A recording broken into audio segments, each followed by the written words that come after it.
오늘은 예수님을 만난 사람들 9번째 시간, 사랑의 사도 요한에 대해서 살펴보도록 하겠습니다.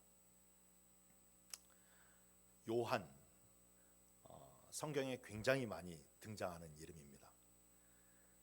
요한은 헬라식 발음이 요한이고, 그리고 이것의 히브리식 발음은 요하난입니다. 요하난. 그래서 사실 이 성경이 당시 헬라 언어를 쓰는 사람들을 위해서 쓰여졌기 때문에 요한이라고 기록됐지, 원래 이제 이스라엘 땅에서는 그 사람을 가리켜 요하난이라고 그렇게 불렀을 것입니다. 요하난, 요한, 이 이름의 뜻은 여호와의 은혜가 깊다라는 거예요. 여호와의 은혜가 깊다. 이 이름은 시몬만큼이나 매우 이스라엘 땅에서 흔한 이름이었는데, 그래서 구약 성경을 읽다 보면 요하난이라고 하는 이름이 굉장히 많이 등장을 하게 되고, 또 신약 성경만 보아도 여러 명이 등장하죠. 누가 있습니까? 세례 요한. 그러니까 이 요한이라고 하는 이름이 다 같은데 그 같은 사람을 구분하려고 앞에다가 이렇게 수식어를 해놓은 거지, 이름이 세례 요한이 아니라 이름이 요한이에요. 세례 요한. 그 다음에 또 누가 있습니까? 마가 요한이 있죠. 마가복음을 기록한 마가 요한이 있습니다. 그리고 베드로의 아버지도 이름이 요한이에요. 베드로의 아버지도 이름이 요한.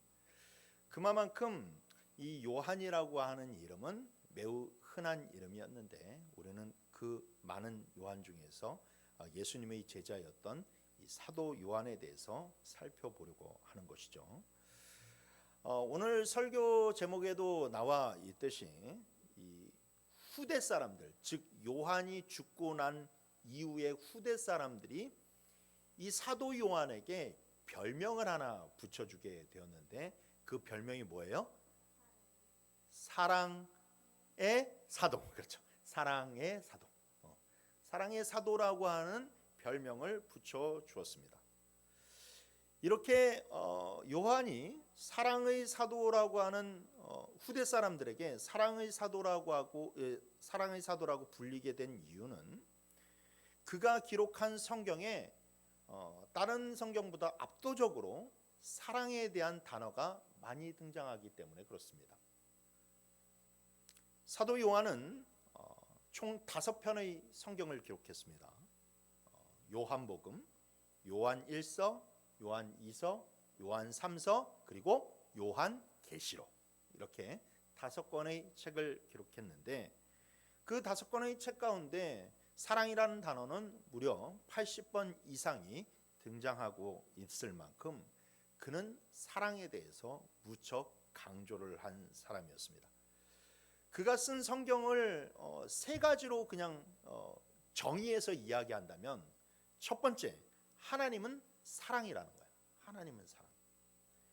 요한복음 1서 4장 8절 말씀에 사랑하지 아니하는 자는 하나님을 알지 못하나니 이는 하나님은 사랑이심이라 라고 이야기를 하고 있습니다. 그리고 그 두 번째 메시지는 뭐냐면, 하나님과 예수님은 우리를 너무나도 사랑하신다라는 거죠. 유명한 구절, 요한복음 3장 16절 말씀, 하나님이 세상을 이처럼 사랑하사 독생자를 주셨으니 이는 그를 믿는 자마다 멸망치 않고 영생을 얻게 하심이라. 그리고 요한의 3번째 메시지는 무엇이냐? 예수님은 우리가 서로 사랑하기를 원하신다라는 거예요. 우리가 서로 사랑하기를 원하신다. 요한복음 13장 34절 말씀에 새 계명을 너희에게 주노니 서로 사랑하라. 내가 너희를 사랑한 것 같이 너희도 서로 사랑하라.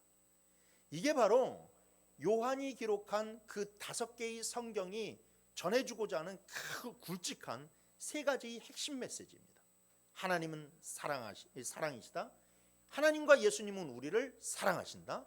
그리고 너희도 서로 사랑하라. 이게 바로 요한의 핵심 메시지이기 때문에 사람들은 요한을 가리켜서 사랑의 사도다라고 이야기를 하고 있죠. 그가 나중에 에베소의 교회에서 목회를 할 때에 90세가 넘도록 이렇게 목회를 했기 때문에 나중에는 단상에 올라갈 힘조차 없었다라고 합니다. 그래서 주일날 설교할 시간이 되면 사람들이 들것에 실어서 그를 단상으로 인도했는데, 그는 그 힘없는 가운데서도 매우 가녀린 목소리로 사람들에게 이렇게 이야기했다라고 그래요. 사랑하는 자녀들아, 서로 사랑하라. 정말로 그는 죽기까지 자기의 그런 온 힘을 다해서 사람들에게 사랑에 대해서 강조하는 사랑의 메신저였습니다. 이처럼 사도 요한의 후대 사람들은 사도 요한에게 사랑의 사도라고 하는 별명을 지어주었는데, 그런데 예수님이 이 땅에 계실 때에도 예수님이 이 사도 요한에게 별명을 하나 지어주셨습니다. 혹시 그 별명이 무엇인지 아십니까? 자신 있게 보아너게. 예, 맞습니다. 보아너게. 우리가 지난주 야고보의 그런 시간대에 살펴본 것처럼 우레의 아들 보아너게라고 하는 별명을 사도 요한에게도 지어 주셨습니다. 그러니까 이 별명은 그냥 단순히 야고보만을 위한 별명이 아니라 그 형제가 함께 받은 별명이었어요. 아들이 둘이 있으면 첫째 아들과 둘째 아들의 성향이 좀 다를 법도 한데, 이 야고보와 요한은 그렇지가 않았어요. 둘 다 서로 불같았습니다. 얼마나 성격이 급하고 화도 잘 내고 일할 때는 또 무섭게 일을 하는지, 예수님은 그 둘을 가리켜서 너희들이 우레의 아들이구나 라고 그렇게 별명을 지어주셨다라는 겁니다. 우리가 간혹 이 성화들을 보게 되면 사도 요한을 사람들이 그려놓을 때 매우 여리여리한 이미지로 그려놓습니다. 여러분들이 아시는 성화 중에서 레오나르도 다빈치가 그린 최후의 만찬이라고 하는 성화가 있습니다. 이 성화에서는 이제 12제자들이 쭉 등장을 하게 되는데, 거기에서 이 베드로와 요한이 어디에 위치해 있느냐, 이제 다음 장면을 보게 되면 바로 저 위치에, 예수님 옆에 이 노란 머리를 하고 있는 사람이 요한이고, 그 다음에 하얀 머리를 하고 있는 사람이 베드로입니다. 그런데 저 모습만 보아도 이 베드로는 수염도 덥수룩하게 나서 굉장히 뭔가 우락부락한 상남자, 야 진짜 전직 어부구나 라는 것들을 알 수 있는데, 요한은 머리를 그냥 찰랑찰랑 엘라스틴 했어요 라고 할 정도로 아주 머릿결이 굉장히 좋고, 얼굴은 정말 이게 남잔지 여잔지 알 수 없을 정도로 캬름하게 그려져 있는 것을 볼 수가 있습니다. 저렇게 요한을 미소년의 이미지로 그려놓은 것은 이 후대에 아까 말씀드렸던 이 사랑의 사도라고 하는 그 이미지가 굉장히 사람들에게 강력하게 자리 잡아서 이 요한을 저렇게 그려놓은 건데, 사실상 물론 우리가 실제의 모습은 알지 못한다 할지라도 저는 요한이 절대 저렇게 생기지 않았을 것이라고 생각을 합니다. 왜냐하면 예수님을 만났을 때까지만 해도 그가 우레의 아들이라고 별명을 지을 만큼 베드로보다도 훨씬 더 격정적이고, 베드로보다도 훨씬 더 이 혈기가 넘치는 그런 사람이었다라는 거예요. 그리고 또한 요한도 어려서부터 이 뱃일로 뱃사공을 한 사람입니다. 그물을 수도 없이 던져서 이 손에는 굳은 살이 박혀 있는 그런 사람이었을 것이기 때문에 그 요한의 모습은 절대 저런 모습이 아니었고, 오히려 이 베드로와 비슷한 모습이지 않았을까, 그렇게 상상을 해봅니다. 그렇다면 우리는 이 우레의 아들과 사랑의 사도라고 하는 이 상반된 두 가지의 그런 별명에서 어떤 해석을 가해야 될까요? 예수님 때에는 우레의 아들이라고 불렸던 사람이 왜 후대의 사람들에게는 사랑의 사도라고 불리게 되었을까요? 그 중간에 무엇이 있기 때문에? 변화가 되었기 때문에. 요한이 예수님을 만날 때까지만 해도 그 사람됨이 정말로 천둥의 그런 아들과 같은 그런 사람이었는데, 그가 이후에 완전히 변화되어서 정말로 후대이글한 사람들에게는 요한 하면 사랑밖에 생각이 나지 않을 정도로 완전히 변화된 삶을 살았기 때문에 우리는 그 두 가지 그런 상반된 그 별명 속에서 요한의 격동적인 변화가, 요한의 삶에 그리고 그 속 사람에 격동적인 변화가 있었다라는 것을 추측해 볼 수 있습니다. 요한은 정말로 과격하고 이기적이고 배타적인 그런 사람이었어요. 오늘 본문에서도 우리가 보게 되면 그 본문을 읽은 게 요한이 단독으로 등장하는 본문이 오늘 본문 하나입니다. 다른 데서는 다 누구와 함께 나오고 같이 나오게 되는데 요한의 이름이 단독으로 등장하는 본문이 오늘 본문이에요. 그런데 이 본문에서도 보게 되면 굉장히 사람이 배타적이고 독선적이고 그 다음에 이 이기적인 그런 모습을 우리가 살펴볼 수가 있어요. 그러나 그는 훗날 너무나도 겸손하고 온유하고 사랑이 많은 사람으로 변화가 되었다라는 것이죠. 요한은 요한복음을 기록할 때에 자신이 나오는 장면이 되면 자기의 이름을 쓰지를 않았습니다. 주의 깊게 보신 분들은 아마 아실 거예요. 복음서를 기록하다 보니까 예수님에 대해서 기록을 하다 보니까 불가피하게 자기가 등장해야 되는 장면들이 있잖아요. 그런데 시몬이 베드로가 등장할 때는 베드로라고 적어놓고 자기 형이 등장할 때는 야고보라고 적어놓고 있는데 자기가 등장을 할 때는 요한이라고 적어놓지를 않았어요. 뭐라고 기록해 놓느냐? 요한복음 13장 23절 말씀 우리 한번 다 같이 읽어볼까요? 시작.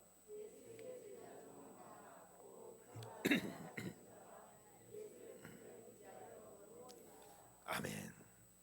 자기를 가리켜서 뭐라고 그래요? 그가 사랑하시는 자. 여기서 그는 누구예요? 예수님.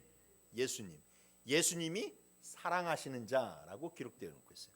그래서 요한복음에 보면 몇 차례 자기가 등장을 하는 장면이 나오는데 그때마다 요한은 자기를 가리켜서 예수님이 사랑하시는 자, 주가 사랑하시는 자라고 기록해 놓았어요.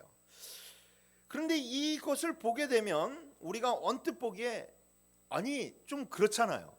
베드로는 베드로라고 이야기하고 야고보는 야고보라고 이야기를 하는데 왜 자기는 예수가 사랑하시는 자, 주가 사랑하시는 자라고 적어놨어요? 이것만 보아도 굉장히 자기를 특별하게 기록해 놓은 것 같고 자기가 예수님의 사랑을 독차지한 것처럼 그렇게 적어 놓은 것처럼 보일 수 있다라는 것이죠. 그러나 여러분 이것은요 결코 자기를 우쭐하기 위해서 자기가 우쭐됨을 나타내기 위해서 자기가 예수님에게 다른 사람들보다 더 특별 대우를 받았기 때문을 나타내는 말이 아닙니다. 예수님이 그 요한에게 우레의 아들이라고 이 별명을 지어주신 것은 사실상 긍정적인 메시지가 담겨져 있는 것은 아니에요. 잘 아시다시피 그의 그런 고쳐나가야 될 부분이 무엇인지 그의 부족한 부분이 무엇인지를 알려주시는 거예요. 그런데 사도 요한이 나중에 은혜를 받고 성령을 받고 보다 보니까 예전에는 몰랐는데 왜 예수님께서 자기를 우레의 아들이라고 부르셨는지를 그때서야 알게 된 거죠. 아, 내가 정말로 그렇게 혈기 많은 사람이었구나. 내가 그렇게 주님의 제자가 될 자격이 없는 사람이었구나. 내가 그렇게 이기적이고 편협하고 독선적이고 교만한 사람이었구나라는 것을 그가 나중에 깨달아 알게 된 거예요. 그런데 주님이 자기를 어떻게 하셨어요? 사랑하셨어요. 제자의 자격 요건으로 보면 벌써 내쫓겨 나가야 될 그런 사람인데 어찌 보면 가룟 유다보다도 못한 사람이 바로 나였는데 그래도 주님이 자기를 사랑하셨어요. 사랑으로 품어주셨고 사랑으로 기다려주셨어요. 그래서 사도 요한은 나는 주님의 사랑으로 여기에 서 있는 사람이지 내 인간된 자격으로는 절대 제자가 될 수 없는 사람이다 라는 것을 나타내기 위해서 그 이름조차도 불리는 것을 부끄러워하여서 그는 예수님께 사랑을 많이 받은 사람, 예수님의 사랑 때문에 제자가 된 사람. 그래서 그를 겸손하게 낮추고 강조하기 위하여서 자기 자신의 이름을 단 한 번도 기록해 놓지 않았다라는 겁니다. 그렇습니다. 우레의 아들이었던 요한은 예수님의 사랑과 예수님의 은혜로 말미암아 사랑의 사도로 변화가 되었어요. 그리고 사실상 이 요한에게 일어난 이 놀라운 변화는 우리 모두에게 일어나야 되는 변화인 줄 믿으시길 바랍니다. 아멘. 여러분, 예수를 믿으면요, 누구든 변화 받아야만 됩니다. 아멘. 이것을 사도 요한식의 그 표현에 빌어서 이야기하자면, 변화가 없는 믿음은 진짜 믿음이 아니기 때문에 그래요. 오로지 변화된 믿음만이 진짜 믿음이라고 할 수 있습니다. 그래서 우리는 변화 받아야만 되고 죽을 때까지 계속해서 변화되어져 가야만 합니다. 그래서 우리는 이 시간 사도 요한에게 일어난 그 변화에 대해서 좀 함께 살펴보면서 우리 심령에도 그와 같은 변화가 일어나기를 주님의 이름으로 축원합니다. 첫 번째로 요한은 진리에 관한 열정에 사랑에 더해진 사람인 줄 믿으시길 바랍니다. 열정에 사랑이 더해졌을 때 그는 놀라운 변화의 사람이 되었다라는 거예요. 요한의 타고난 성품은 분명한 것을 좋아하는 사람이었어요. 확실하고 분명한 것을 아주 딱 칼로 이렇게 자로 재듯이 분명한 것을 좋아하는 사람이 바로 요한이었습니다. 그래서 그의 메시지는요, 언제나 확실해요. 명쾌합니다. 두루뭉실하지 않아요. 항상 확실합니다. 그래서 그는 자기 복음서에서 늘 메시지를 전할 때에 이 대조되는 표현을 사용해요. 예를 들면 빛과 어둠, 하나님의 나라와 마귀의 나라, 하나님의 자녀와 하나님의 사탄의 자녀, 의인의 심판과 악인의 심판 등등 늘 분명하게 대조되는 그런 이 색깔을 가지고 메시지를 전하게 됩니다. 예를 들자면 요한일서 4장 7절 8절 말씀에 이렇게 이야기합니다. 사랑하는 자들아, 우리가 서로 사랑하자. 사랑은 하나님께 속한 것이니 사랑하는 자들마다 하나님으로부터 나서 하나님을 알고 사랑하지 아니하는 자는 하나님을 알지 못하나니 이는 하나님은 사랑이시니라. 그래서 분명한 사랑의 기준을 놓고, 야, 사랑하는 자는 하나님으로부터 나온 사람이고 사랑하지 않는 사람은 하나님으로부터 나온 사람이 아니야 라고 확실하게 이야기합니다. 요한 3서 11절 말씀에 사랑하는 자여, 악한 것을 본받지 말고 선한 것을 본받으라. 선을 행하는 자는 하나님께 속하고 악을 행하는 자는 하나님을 배웁지 못하였느니라 라고 얘기하죠. 선을 행하는 자는 하나님께 속한 사람, 악을 행한 사람은 하나님의 얼굴도 보지 못하는 사람이라고 그렇게 분명하게 이야기해요. 이 요한의 메시지는 이것뿐만이 아니라 계속해서 여러분들이 나중에 이제 좀 주의 깊게 읽어보면 늘 그 메시지가 확실합니다. 요한의 이런 기록 방식, 이런 필체는 그의 인격과 그의 성격을 반영하고 있어요. 그는 진리에 대해서 대단한 열정을 가지고 있었고 진리를 애매하게 만들지 않았어요. 그래서 늘 예외가 없어요. 이 요한의 메시지는 예외가 없습니다. 사도 바울은 우리가 생각하기엔 사도 바울이 정말로 피도 눈물도 없는 그런 사람처럼 보일런지 모르지만 사도 바울은 늘 진리에 대해서 이야기하지만 그 연약함에 대해서도 이야기를 합니다. 연약함에 대해서. 그런데 사도 요한은 그렇지가 않아요. 늘 확실한 진리에 대해서 이야기를 해요. 그리고 그거에 대한 예외는 기록해 놓고 있지 않습니다. 굉장히 중요한 원칙을 강조하는 원칙주의자, 그리고 매우 분명한 것을 이야기하는 사람이었습니다. 그런데 여러분, 이런 성격을 가지고 있는 사람에게서 발견되는 매우 위험한 성향이 하나가 무엇이냐? 무슨 일이든지 극단적으로 치달을 수 있다라는 거예요. 자기 기준을 딱 세우고 거기에 부합하지 않는 사람은 넌 나와 함께 할 수 없어 하고 배척합니다. 잘라버립니다. 그리고 싸우고 갈라선다라는 것이죠. 오늘 본문에서 보게 되면 요한은 예수님의 이름으로 귀신을 내쫓는 사람에 대해서 이야기를 합니다. 예수님의 제자는 아니었는데 어떤 사람을 만났더니 그 사람이 예수의 이름으로 귀신을 내쫓는 거예요. 이게 여러분 무슨 증거겠습니까? 지금 복음의 역사가 이 땅 가운데서 점점 확장되어 가고 있다라는 것을 보여주는 증거잖아요. 사실상 이 본문이 있기 전에 이 앞선에 무슨 이야기가 나오게 되냐면 어떤 한 아이가 귀신이 들렸는데 그 부모가 그 아이를 데리고 제자들에게 옵니다. 근데 제자들이 아무리 기도를 하는데도 거기에서 귀신이 쫓겨나가지가 않는 거예요. 그래서 결국 예수님이 기도를 하셔서 그 귀신을 쫓아내 주시고 그 기도 위에는 이런 이유가 나갈 수 없느니라라고 하는 그런 유명한 말씀을 해주세요. 근데 그 사람을 만났더니 어떤 사람을 만났는데 그 사람이 기도함으로 말미암아서 그 귀신을 내쫓는 이 사역을 일들을 하고 있는 거예요. 그것만 보아도 그 요한이 만났던 그 사람이 매우 훌륭한 믿음을 가지고 있는 사람이라는 것을 잘 증거해주고 있다는 것이죠. 근데 요한은 그 사람을 만났을 때 너 우리 그룹에 속한 사람은 아니잖아. 너 예수님에게 이렇게 부름받은 직접적인 12사도가 아니잖아. 그런데 네가 어떻게 예수의 이름으로 귀신을 내쫓을 수 있어? 절대 그러지 마라 라고 하면서 그의 사역의 문을 확 닫아버립니다.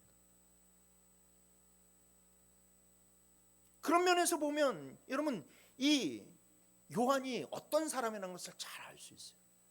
매우 배타적이고 독선적이고 교만한 사람이라는 것을 알 수 있죠.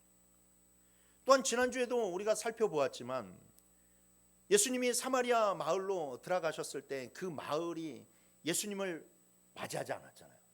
맞이하지 않았을 때 하늘에서 불을 내려서 저 사람들을 다 태워 죽이라고 저희가 기도하겠습니다라고 말했던 사람은 야고보만이 아니라는 거예요. 그 자리에 누구도 있었어요? 요한도 있었어요. 야고보와 요한이 와서 그렇게 얘기했다라는 겁니다. 두 사건 모두 요한이 어떤 성품을 가지고 있는 사람이라는 것을 잘 드러내주는 사건이었어요. 그게 바로 변화되기 이전의 요한의 모습이었습니다. 여러분, 우리가 하나님의 나라를 확장시켜 나가고 진리를 선포하기 위해서는 용기가 필요해요. 열정이 필요해요. 담대함이 필요합니다. 진리를 사모하는 마음이 필요해요. 요한은 그런 자질을 충분히 갖춘 사람이었습니다. 그러나 여러분, 그것만 가지고 하나님의 일을 하게 되면요, 하나님의 나라를 확장시켜 나가는 것이 아니라 하나님의 영광을 도리어 가리우게 된다라는 거예요. 그 열정과 담대함과 그 모든 용기가 주 안에서 정말로 쓰임을 받으려면 그 안에 무엇이 더해져야 되느냐? 사랑이 더해져야만 된다. 사랑. 왜냐? 사랑 없는 진리는 무자비하기 때문에 그렇습니다. 반대로 진리 없는 사랑은 위선으로 치달을 수밖에 없기 때문에 그래요. 여러분, 우리는 진리를 가지고 싸우는 사람들입니다. 진리를 우리는 수호하는 사람들이에요, 여러분. 그래서 우리는 항상 비진리에 관하여서는 확실한 열정을 가지고 싸울 수 있어야만 됩니다. 어설픈 무슨 인류의 눈이 멀어서 그냥 이 사람도 더 받아들이고 저 사람도 더 받아들이려고 요즘 세상처럼 동성애나 자유주의 신학이나 아니면 잘못된 그런 신앙을 가진 자들이 무분별하게 연합하고 교제하는 것은 여러분 있어서는 안 된다라는 거예요. 우리에게 세상은 항상 이야기하죠. 비진리를 배척하는 우리들에게 야, 너희들은 왜 그렇게 편협하냐? 너희들은 왜 그렇게 사랑이 없느냐라고 이야기할지 모르지만 여러분, 비진리에 관해서는 그게 사랑입니다.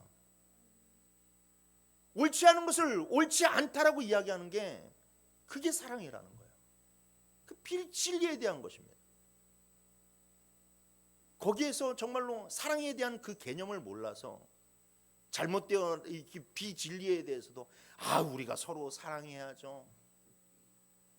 잘못된 길로 걸어가고 있는 그런 사람들에게서 우리가 서로 연합해야죠. 이것은 여러분 사랑이 아닙니다. 사랑이 아닙니다. 그러나 여러분 진리의 문제를 넘어서서 우리가 교회를 세워나가고 영혼을 살리는 일에 있어서는 반드시 사랑이 가득해야만 된다는 거예요. 여러분 교회는 언제나 하나님의 말씀을 선포하고 그 말씀대로 살아갈 것을 늘 강단에서 외치지만 사실 여러분 우리가 신앙생활을 하게 되다 보면 말씀대로 살아갈 때가 많습니까? 말씀대로 살지 못할 때가 많습니까? 못할 때가 많아요. 살 때보다 살지 못할 때가 많습니다.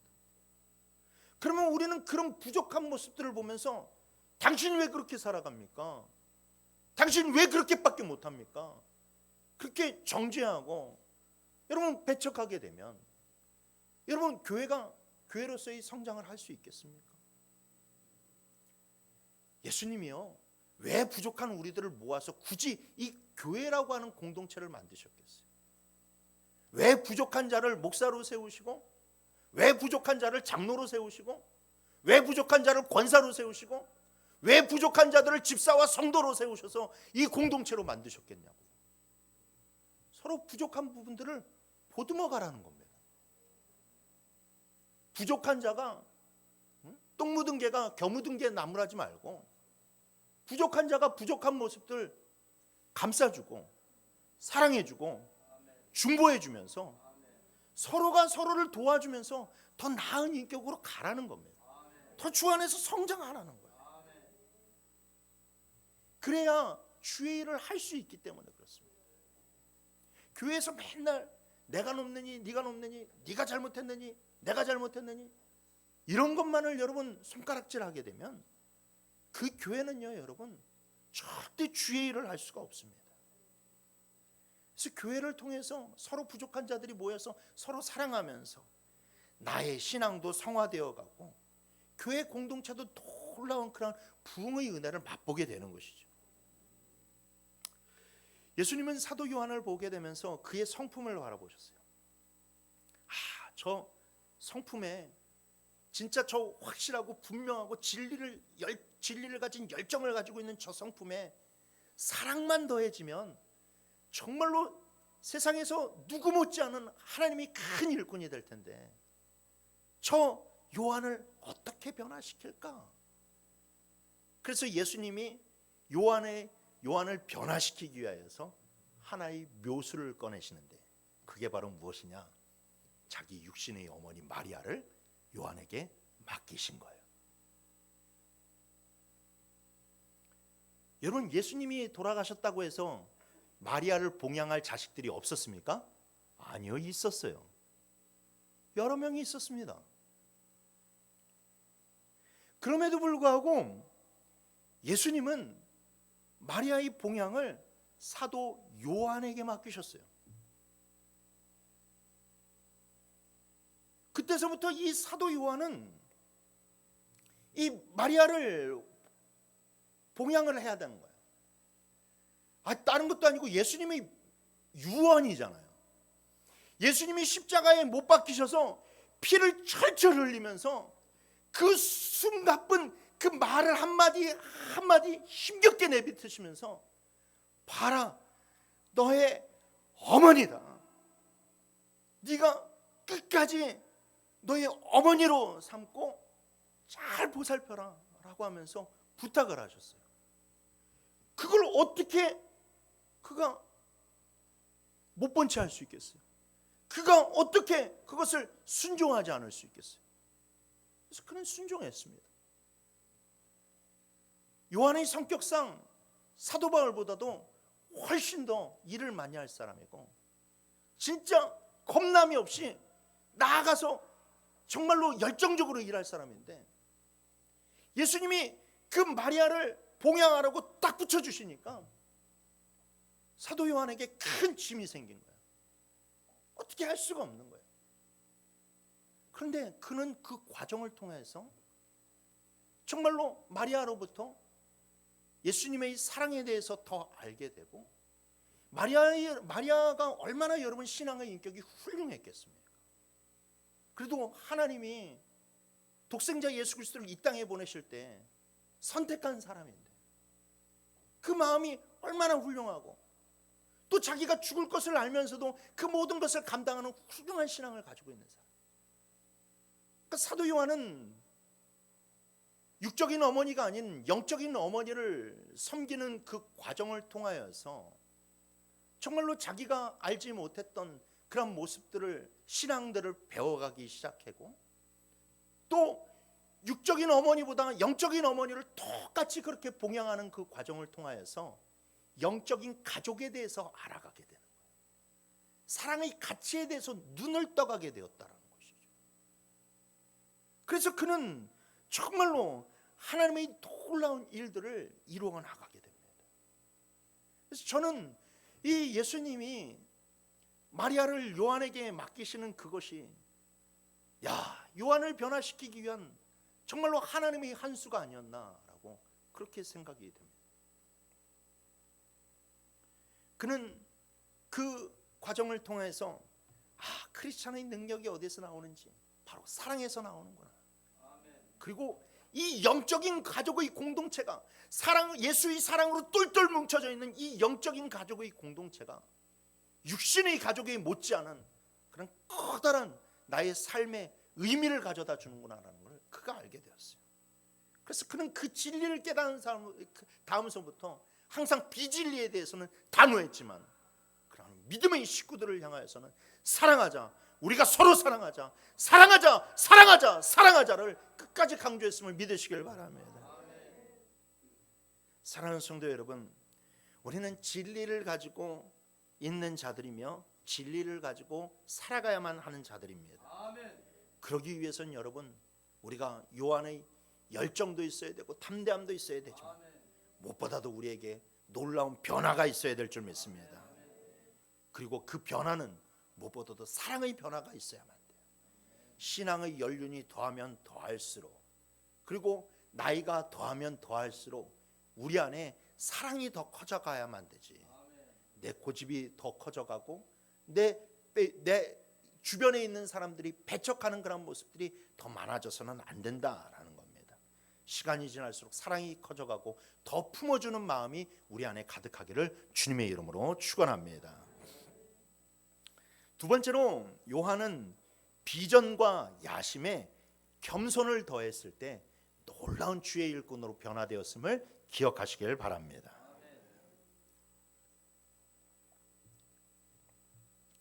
예수님은 마가복음 9장 1절에서 제자들에게 이렇게 말씀하셨어요.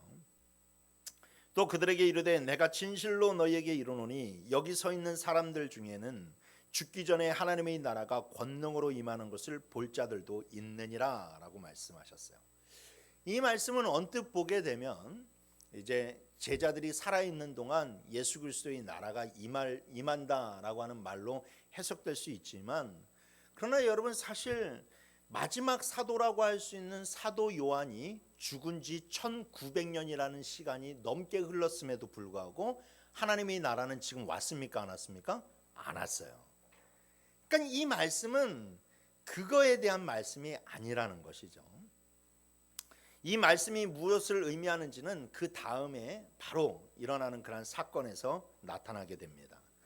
바로 다음 마가복음 9장 2절에 보면 엿새 후에 예수께서 베드로와 야고보와 요한을 데리시고 따로 높은 산에 올라가셨더니 그들 앞에서 변형이 되셨다라고 이야기를 하죠. 바로 그 유명한 변화산의 사건이 일어나게 되는데, 이 변화산의 사건에서 예수님이 정말로 눈이 부실 정도로 영광스러운 그런 모습으로 변화된 것은 바로 장차 예수님께서 이 땅에 오실 때 어떤 모습으로 오시게 될지를 보여주는 그런 사건이었습니다. 그리고 이때에 예수님이 가장 아끼셨던 그 친밀한 제자 세 사람, 베드로, 야고보, 요한이 함께 그 자리에 가서 그 광경을 목격했어요. 사실 이것은 모세가 하나님의 등을 본 이후로 가장 이 하나님의 영광을 본 아주 드라마틱한 그런 사건이었습니다. 그래서 이 베드로와 야고보와 요한은 그 누구도 누릴 수 없는 이 특권을 누리게 되면서 아마도 그들의 마음 가운데 우리를 특별하게 생각하시는구나. 그리고 그 놀라운 장면을 보면서 내가 대단한 큰 은혜를 받았구나라는 것을 그들이 직감했을 거예요.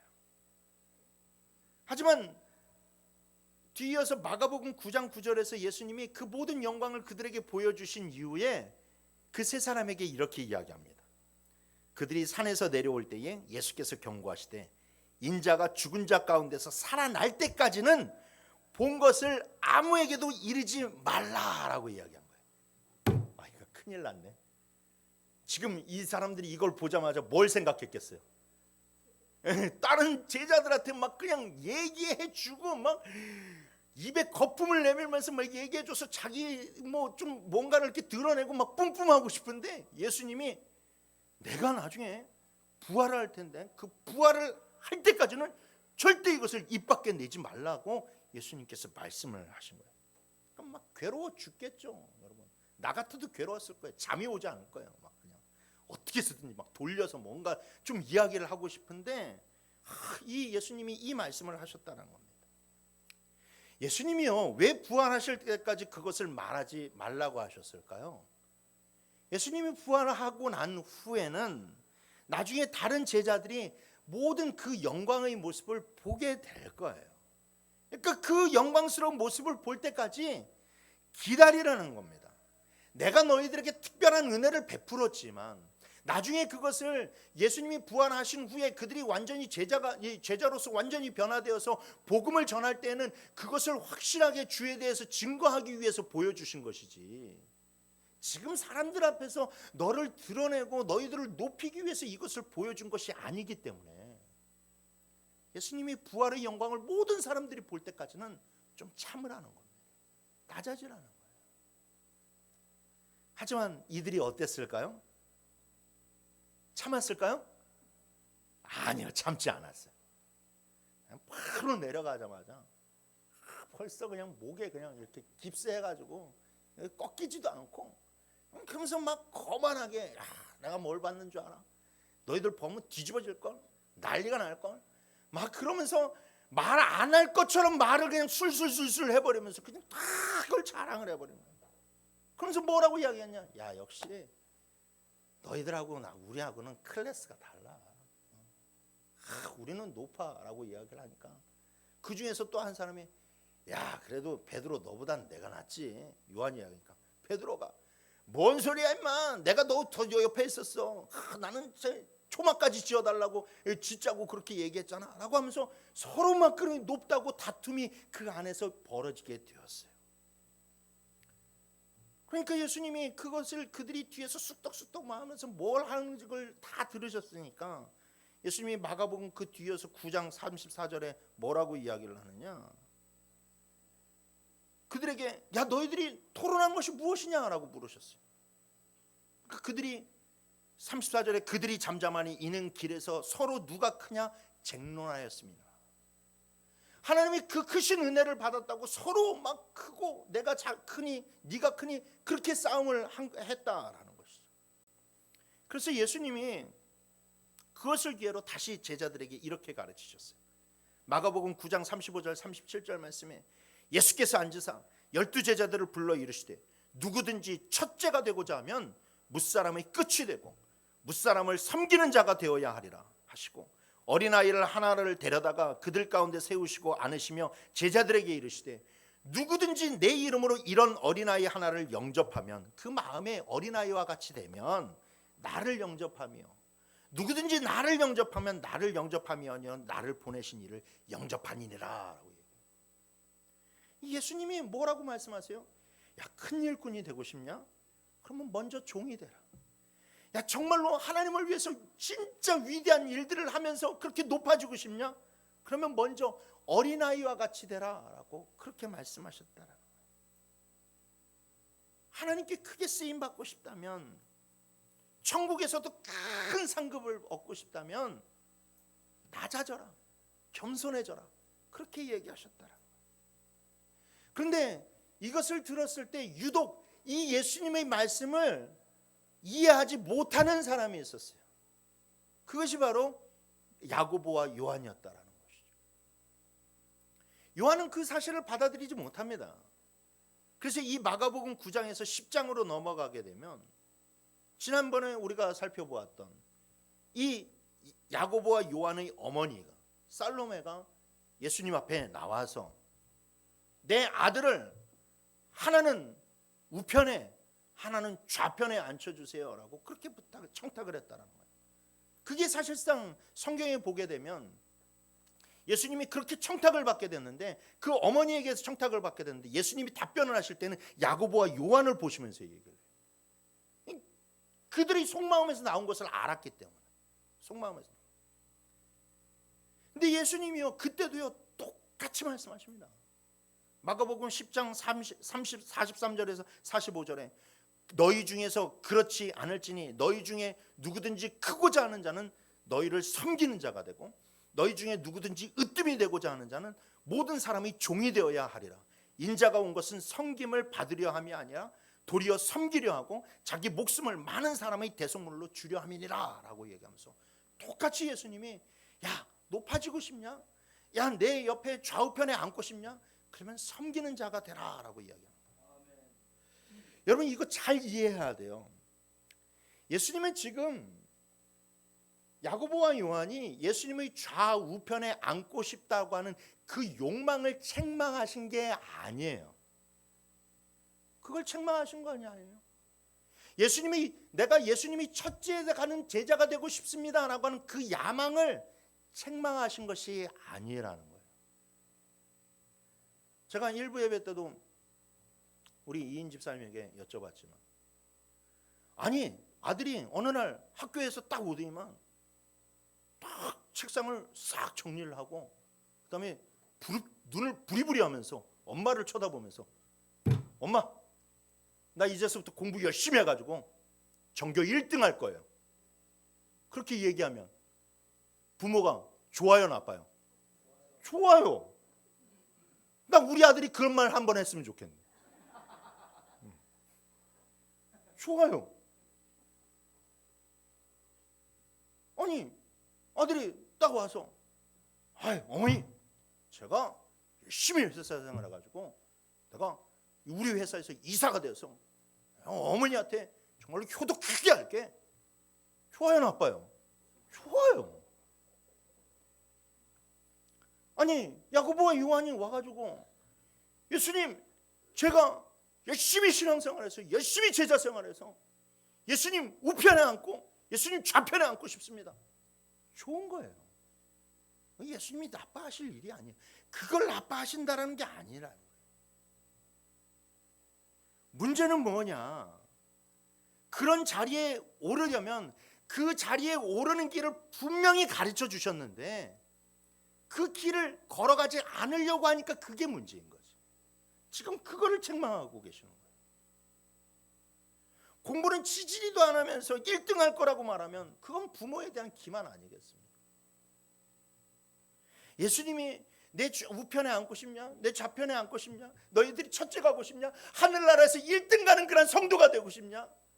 그러면 겸손해라, 낮아져라, 섬겨라, 종이 되라, 어린아이가 되라 그렇게 말씀하시는데 그거는 하지 않으면서 자꾸 1등 하게 되겠다고 그러니까 그거는 하지 않으면서 내가 천국에서 큰 상급 받겠다고 하니까 예수님의 마음이 어떻게 하시겠어요? 답답하시잖아요. 답답하시잖아요. 하지만 결국 요한은 이렇게 부족한 모습을 보였지만 나중에 그는 정말로 겸손한 사람이 됩니다. 그가 기록한 책들을 전반적으로 살펴보면 사랑이 강조되는 것과 함께 무엇이 강조되고 있느냐? 겸손에 대해서 매우 강조하고 있어요. 아까도 말씀드렸다시피 자기 자신을 드러내지 않고 죄수와 괴수와 같은 자기가 예수의 사랑으로 제자가 되었다라고 말할 정도로 자기 이름을 감히 부르지 못할 정도로 그는 겸손한 사람이 되었어요. 그가 그렇게 겸손의 진정한 의미를 깨닫게 된 계기는 바로 예수님이 잡히시기 전날 밤 수건을 자기의 허리에 동이시고 제자들의 발을 씻겨주는 그 세족식의 사건이었죠. 사복음서 중에서 그 예수님이 제자들의 발을 씻겨주는 장면을 기록한 것은 요한복음이 유일합니다. 그만큼 요한은 그 사건을 주의 깊게 살펴보았고, 나중에 그가 은혜를 받았을 때 예수님이 정말로 선생 되신 예수님이, 그 만왕의 왕 되신 예수님이 자기의 발을 씻겨주셨던 그 사건을 묵상하면서 예수님이 말씀하신 성공의 비결, 첫째가는 비결, 예수님의 우편과 좌편을 차지하는 비결이 바로 그것이구나라는 것을 그가 깨닫게 되었어요. 그래서 그 또한 낮아지는 그런 삶을 살았을 뿐만 아니라 모든 사람들이 그 겸손에 대해서, 예수님의 겸손이 어느 정도까지의 겸손이었는지 알려주기 위해서 제자들의 발을 씻기시는 장면을 자기의 복음서에 기록해 놓았다는 것이죠. 사도 요한은 자기가 기록한 요한계시록에서 자신을 또 이렇게 소개합니다. 나 요한은 너희 형제요 예수의 환난과 나라와 참음에 동참하는 자라라고 이야기를 하고 있어요. 사도 요한은 요한 그 계시록을 읽는 교회의 식구들을 향해서 나는 너희의 형제다라고 얘기해요. 그 당시 예수님의 12제자 중에서 살아남은 유일한 사람이 사도 요한입니다. 교회의 가장 큰 어른이었음에도 불구하고, 그리고 살아있는 예수님의 사도였음에도 불구하고 그는 모든 성도들 앞에서 군림하려 하기보다는 나는 너희들의 형제다, 나는 당신들의 형제입니다 라고 그렇게 고백했다라는 거예요. 그 누구보다도 야심과 비전이 있고 그 누구보다도 높은 곳에 올라가기 원했던 그 요한은 그 말년이 되었을 때 그 높은 곳에 올라가는 비결을 알고 있었다라는 것이죠. 낮아지고 겸손하고 섬기는 것이 바로 하늘나라에서 가장 높은 자리에 올라가는 사람이라는 것을 그는 알았기에 언제나 그 앞에서 자신을 형제로 생각하고 정말로 낮아지게 되었다라는 것. 이처럼 큰 야심과 비전을 품은 사람이 겸손을 갖추게 되면 여러분 놀라운 하나님의 일꾼으로 변화됨을 기억하시길 바랍니다. 하나님의 놀라운 일꾼으로 쓰임받으심을 기억하시길 바랍니다. 여러분 우리가 비전을 품는 것도 중요합니다. 하나님의 큰 일꾼이 되는 것도 중요합니다. 그러나 그러려면요 여러분 무조건 우리 안에 겸손을 갖춰야 해요. 내가 나아가는 게 나의 성공만을 위한 거라면 겸손이 필요하지 않을지 모르지만 나의 성공이 곧 주님의 성공이 되고 나의 영광이 곧 주님의 영광이 되려면 여러분 우리 안에는 반드시 겸손이라는 것이 있어야만 된다라는 거예요. 교만은 멸망의 선봉이라고 하죠. 교만은 자꾸 우리를 이 낮은 실패의 자리로 끌고 가지만 겸손은 여러분 우리를 자꾸 높은 자리로 끌고 감을 믿으시길 바랍니다. 그러니 우리 모두가 큰 꿈과 겸손을 갖추어 하나님께 쓰임받는 자들이 되어야만 할 것입니다. 말씀을 정리합니다. 여러분 우리는 반드시 변화되어야만 합니다. 지금 우리의 모습에 결코 만족해서는 안 돼요. 우리는 계속해서 변화되어야만 합니다.